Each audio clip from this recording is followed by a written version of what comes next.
Tomorrow is International Women's Day, and while women around the world continue to make huge strides in politics, science, and business, it may be some of the strides women are making closer to home that are even more impressive. I'm talking about a group of resilient women who are part of a program called Homeward Bound, created by WoodGreen Community Service. Many of these women are fleeing domestic violence, living in poverty, and that means living on the streets with their children. Homeward Bound changes all that and gives these women a chance for a new story, a new way of life for them and their children. And WoodGreen just released a study showing that this program is working, and it's working really well. I spoke with Ed Clark. He's the former CEO of TD Bank and a longtime supporter of WoodGreen's Homeward Bound program. And here is that conversation. I want to start with your involvement. How did you get involved with Homeward Bound? Well, you know, at one stage in our lives, Fran and I sort of said, well, we're giving money away, but I think we're giving it to what other people want to do with their money, not what we want to do. And we should try to figure out something to say, what would we like to focus? And so we focused on homelessness. And Ann Golden had done a report on homelessness, and we said, well, that's a good place to be. I'd like to work on something that other people aren't that interested in, but actually is very meaningful to us. And so I did a kind of unusual thing, because I thought, well, why don't I take and treat this like a business? So I put a call for proposals and said, I'll give $1 million to any agency that can come forth with a really good idea.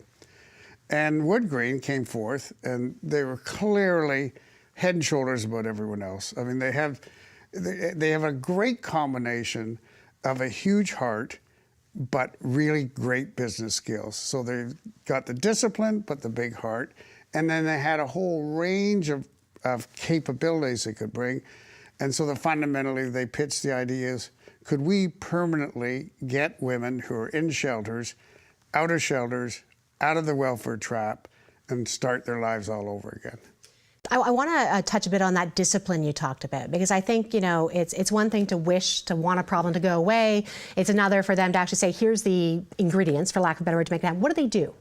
Well, they do have all these different capabilities that they can bring, because that was the theory, is as you work through, what would it actually take? And the truth is that it took us some time to learn what to do. I mean, the basic program is the women come in.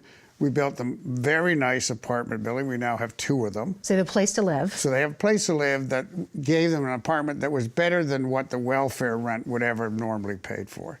We had daycare and child support programs. We paid for their college tuition and their books and transportation costs.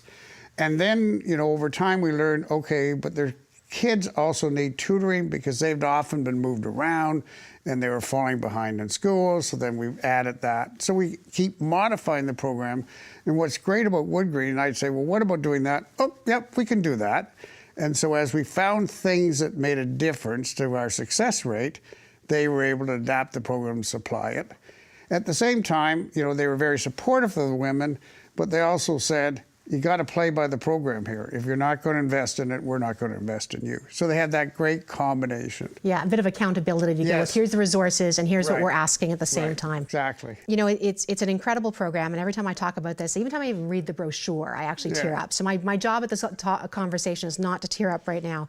I know when some of these women, get through the program, you have a graduation ceremony. I know for many of them. Tell me what those are like.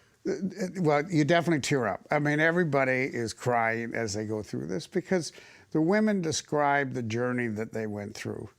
And I'd say the fundamental message that comes through is that they were beaten down. In many cases, you know, they did actually suffer abuse. But what was really beaten down was their spirit, their sense of self-worth, their confidence. And so what the program does, if it does one thing, is it says, we have your back. We believe in you. We are going to support you to get through this program. And you hear them turn themselves, and they say around, and they describe how they feel about themselves now and how they felt before they went into the program, and how their kids both feel about the kids themselves and about their mother having gone through this experience. And it brings you to your tears. Can you tell me, I know that you've worked and been working with some of these women yourself, been quite closely, any particular stories that stand out to you? Yeah, well, the couple, I mean, remember when we first built the building, and we were touring it with one of the people we were going to take, one of the places, and they walked in the apartment, and they looked, and they said, it has a closet. I have never had a closet in my life. My mother was on welfare, we lived in shelters, so this is the first time in my life that I had a closet. And you just sit there and you say, wow. Another example, one woman said, you know, I got tired of making stupid decisions. And when I got tired of making stupid decisions, I could get into your program and turn my life around. You know, it's resilience at a whole different level. And I don't think people, I mean, to break that cycle of poverty, which is, you know, talking about not having a closet for the first time, I mean, it takes so much work. Yes. So part of the reason we're talking today is because WoodGreen has come out with a study talking about the results and the successes of some of the program. And I want to run through some of these numbers because they're fantastic. You know, they're just great. So they worked with a number of graduates. I think they surveyed 50 graduates, and these are people who had come through the program 2 years ago. Run through a few. So shelter situations where they're living. Before, 46% of the people, the women were homeless. After, 92% were either living in rentals, subsidized housing, and 5% owned their own homes. Yeah, it's terrific. It's just amazing. Yeah. Education, 68% had a high school education or less. At graduation, 100% have a college degree. Yeah. 100%. Yeah. Employment, and this is a big one, 94% unemployed. Yeah, right. 6% employed. 87% employed afterwards. Yeah, right, exactly. And finally, just income, I think before 90% were getting their income from Ontario Works, those types of things. After the fact, you know, about $43,000 per year was the average with benefits. Yeah. I mean, these are incredible numbers. Yes, yes. And again, it's because I think you had this kind of comprehensive, as I say, we were finding that the students the kids were having trouble in school. So that's when we started the tutoring program. So every time we were very disciplined, and that's WoodGreen is fantastic that way. And so every time a woman failed, we'd say, okay, we've got to go through our whole program and say, why did she fail? Because that means we failed, because that's what we were trying to do. I think another feature of the program that's quite unique is we guarantee them a job. So as they're going through this, we say, we'll get you a job. And so we set up an industry council of companies that said, we're committed. People they work their summers at the different companies. They get training. For many of these women, they would not have actually held a job before. And so you have to train, as you know. Learn how. Yeah, learn how to work in a work environment. Yeah. But because they knew we would get them a job at the end, I think that makes it a tremendous incentive to finish it. And then you end up getting these kind of results. The one number here too, and again, this is more, I'll say, kind of a policy number versus the kind of the day-to-day stuff. But I remember when we talked about this program, you had Boston Consulting Group coming in, something called social return on capital. So every dollar you spend, what is that, first of all? Like, what does that mean, the social return on capital? Yeah, it's basically you look at what would have it cost if the women had continued to be in the situation they were. Like, what would the welfare costs be? All the costs that are incurred. Then what did we spend? And what you found originally, I think it was $4 for every dollar we spent.